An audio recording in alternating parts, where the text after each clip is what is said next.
Well, today's episode, we're going to review what took place in ChocoPro 206. This one only turned into a guys only show, only two matches.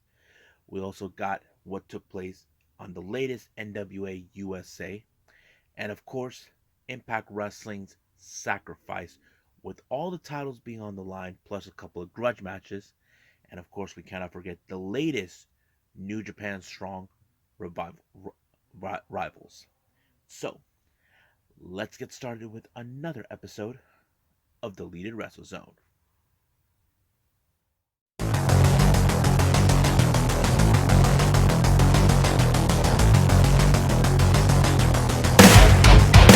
Are you ready?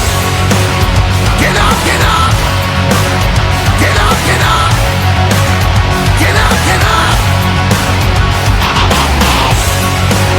Get up, get up! Get up, get up! Get up, get up!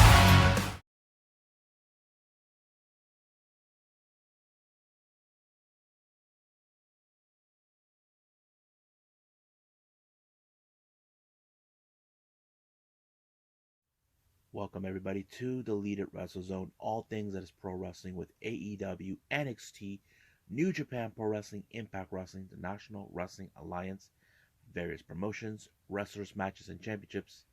I am your host, J Rod here. So, let's begin with the latest Choco Pro event 207. This is a guys only show. Now, I cannot recall the last time there's have been a no guy only guys only. However, it opened up with May Struga, who decided to dress up and impersonate her best bro, Baliyan Akki. I'd say she gets possibly an 8 for the effort, but she was nowhere near close as Baliyan Akki. But however, she wasn't the only one getting in on the fun, so was Chiko Ishikawa, who dressed up like Masahiro Takanashi, which was very interesting to see her dressed up like. But, as you know, they had to pretend that she had to go say the infamous words, ChocoPro Live, let's start. So she had to do exactly what he did. But that's how it works. Now, our first match, we have a three-way match. We have Saiya Morohashi versus Shin Suzuki versus our Super Agent champion, Baliyan Akki. Now, three ways are very predictable. We don't know how this was good. But however, this does play an pivotal role in this particular match. Either Morohashi or Suzuki, if they pin Baliyan Akki, they get a title opportunity for the Super Agent title. So he has to be more careful than ever, knowing that he has a target on his back, which is sort of a way he has to make sure he doesn't get pinned. But the best moment is when Baliyan Akki was able to put both these guys out of commission at the same time. So the idea, what he did, he pinned Suzuki, but he used Moto Icho as leverage to keep him obtained on the wall, and that's how he applied the 1-2-3, and it was over. By Moto Icho filed a protest, referee did not see what he saw, so basically did not see the leverage. Now our next match, we have tag team action. We got Shin Shiro teaming up with Antonio Honda to take on CDK's Masahiro Takanashi and Chris Brooks. Now, it was funny to see Masahiro Takanashi's doppelganger showed up, but he wasn't the only one. So was Antonio Honda. So those are good, funny moments and some great moments in this match. But in the end, is the cohesive between both Masa and Chris that helps them win the match. And I have to say it was a pretty good one. However, if Chon or Honda pin the tag champions, they would get an opportunity of the tag team goals. Now, our Jankon tournament was a very interesting one. Basically, as you know, there's doppelgangers. Mei Sugar dressed up as Baliyan Akki faced against Baliyan Akki. She faced Masahiro Takanashi when she was dressed up like him. And what I failed to mention is Tokiko dressed up as Antonio Honda, and he has to go. So basically, there was an instant buy in this particular match. But Baliyan Akki won his doppelganger, except for the other two. Masa and Antonio got away with it. But it was somehow Tiny Aki, aka Meishiruga, that was able to win the match. So I was like a bit surprised, but it was a pretty good one. So I can't wait to see. However, I must remind everybody there is no ChocoPro on a Sunday this week. Next week it will be, because it's going to be a singles match only. 208 features the Super Asia Championship on the line between Ken Oka and Baliyan Akki. I'm excited for this. Hope everybody is. So right now, let's move on with NWA USA.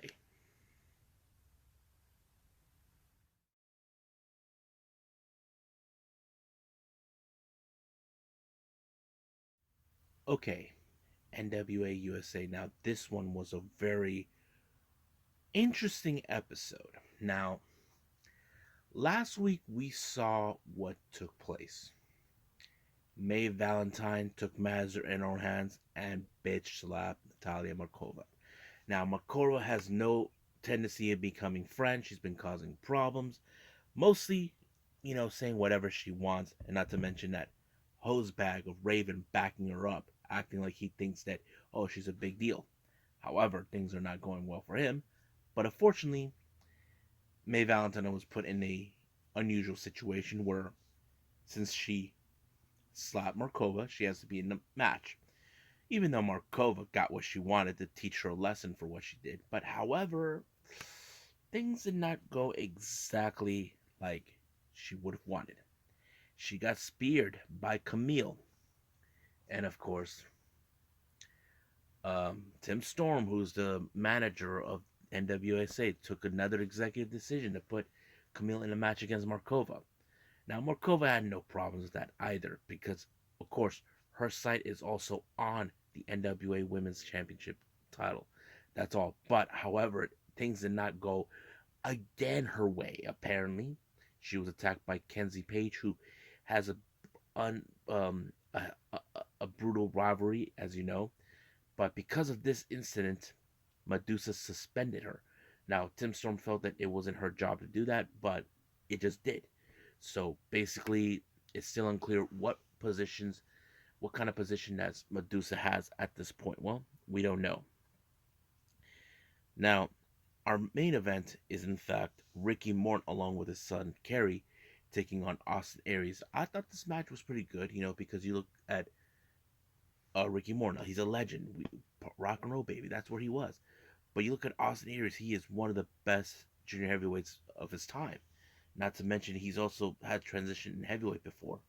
But right now he's facing against a legend, and he was able to pick him up when he rolled him up 1, 2, 3, and it was right over from there. So it was a pretty good show. Unusual, but it was good. But we'll see about the next one. So right now, let's move on with Impact Wrestling Sacrifice.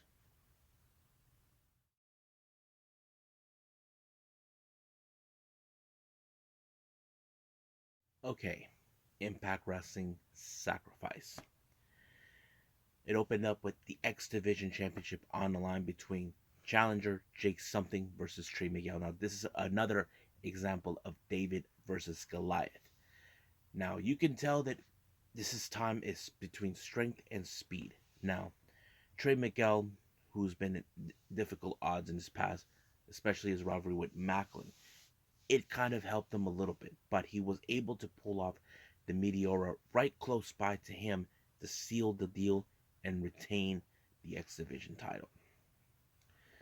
Next up, we got the leader of Honor No More and the traitor of Impact, Eddie Edwards, along with members of Honor No More, taking on Rhino.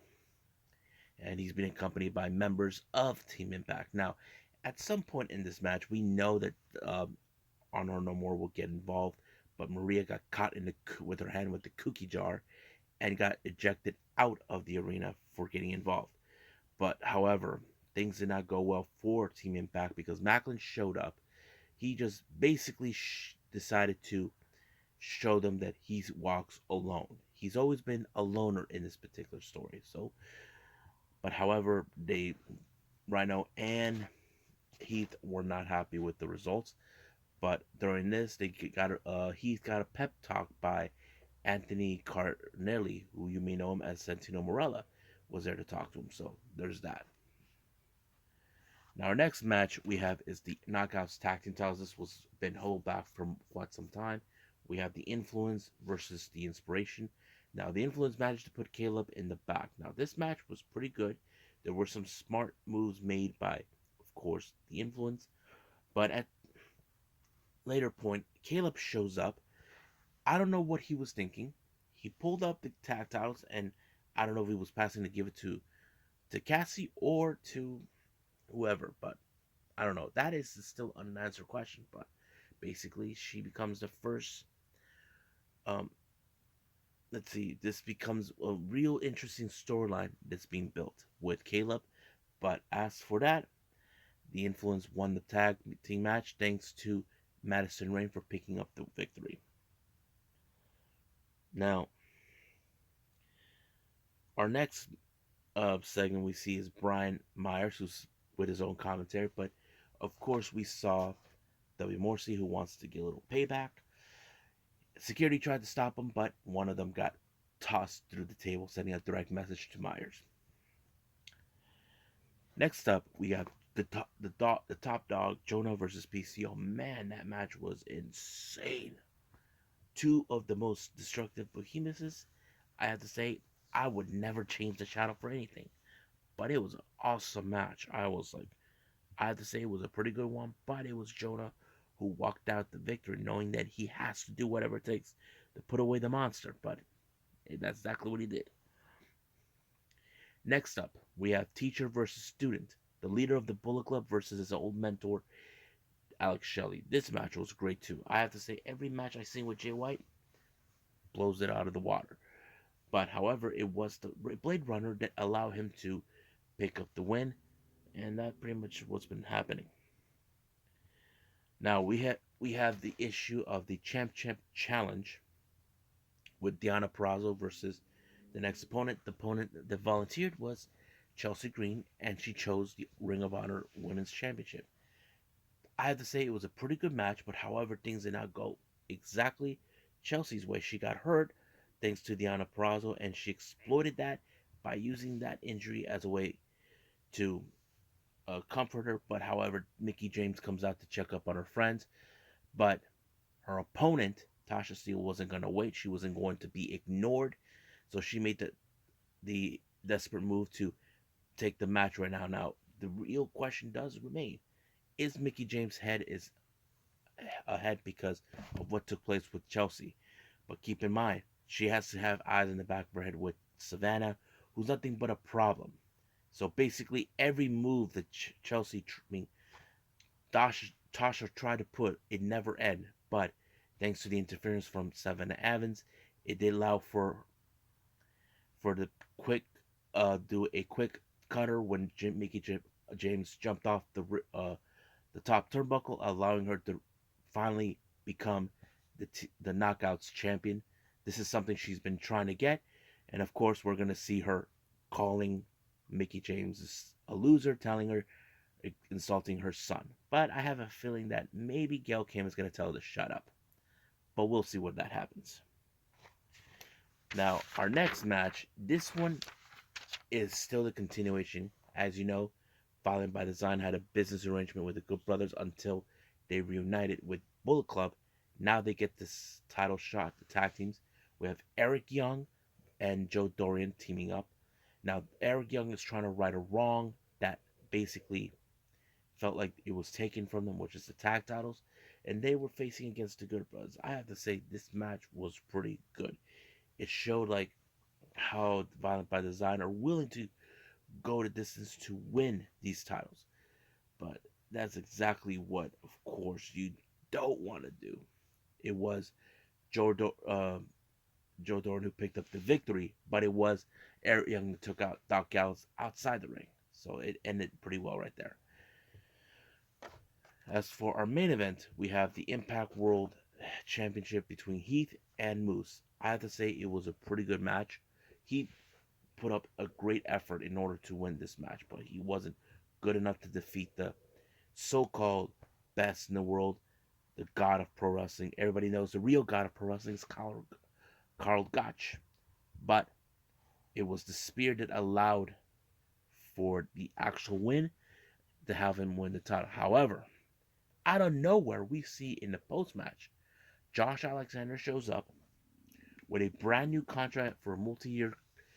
When he spoken to Anthem, the company who owns Access and Impact, they basically gave him the permission and not to mention a contract where Moose will have to put his title on the line against Josh Alexander in Rebellion.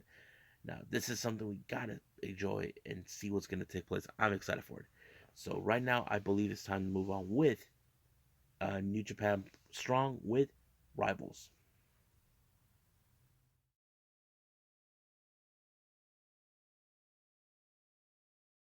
Okay, New Japan Strong are back with a brand new tour, Rivals. This one took place at the Vermont Hollywood in LA. I'm so excited for this one. If you guys notice, they have one half of the Clippers colors and one side the Lakers. What a great way to do with the logo. Opening match, we have the younger brother of David Finlay, Brogan, taking on TJP. I have to say, Brogan, he will be a great wrestler if he catches up to his brother, but he's facing a guy with much experience, which is TJP. And that's how I view this. However, it was the Black Mamba that sealed the deal. But the post match, he goes rant around about how he is the best junior heavyweight, and there's no one who can deny that. However, it appears someone had something to say about that, and that is none other than Mascara Dorada, better formerly known as Grand Metalik. He decided to give him a piece of his mind, which he did. So I have to say, it's great to see it. I can't wait to see Mascara Dorada versus TJP. Now, our next match, we have the Alpha Wolf, Carl Fredericks versus the Fallen Angel, Christopher Daniels. What a great match! I have to say, it was pretty good. Veteran versus the up and coming star. I had to say it was pretty well. It did allow for, of course, what's his name? For Christopher Daniels to apply the best moonsault ever and win the match. But however, Daniels put out a great promo where he talked about endorsing Carl Fredericks. I thought it was a great moment. You know, he does see him as the future of the business, and there's nothing wrong with that. Now, this next match is a rematch between Bad Dude Tito versus Jonah against the Finn Juice Robinson, and David Finlay. This match was great. It was so good. It tells the story. How about people say this match they had the first time was a fluke, but this time things were a little different. Out of nowhere, some mysterious guy shows up, helps Jonah and Bad Dude Tito, and it turned out to be a guy named James Hayes, someone that he knows from his past, allowing for, of course, Jonah to win the match. And I think that kind of plays out it's pretty well. So I have to say, this guy Hayes. I heard stories about this guy, but not much. But of course, Brogan shows up to help his brother after being attacked. But however, they wanted to make an example out of him. Jonah put him in a tsunami, and he was basically pancaked for that. So this feud between the Finchus and these guys is not over yet. So we'll see what happens the upcoming weeks with this whole thing. So I believe it's time to end it right here. Well, I hope everybody enjoys this episode. It's a little bit shorter, but that's how it is because I had to plan everything out to the extent. Coming up, as you know, we got AEW Revolution. I'm excited for that. We also got day 2 of the New Japan Cup. I can't wait to see who will advance in this. I might throw in a past event or two. I don't know. Depends on my day. I'll keep you guys surprised on that. Originally, I was going to put Tokyo Yoshi Pro on this one, but no, I forgot there was New Japan Strong. So that's on me, but it's okay. Everything works out in the end for everyone. So I'll see you guys in the next DWZ time. Same DWZ channel. I must bid all of you adieu. So, goodbye. Mwah. And have a nice day. Bang.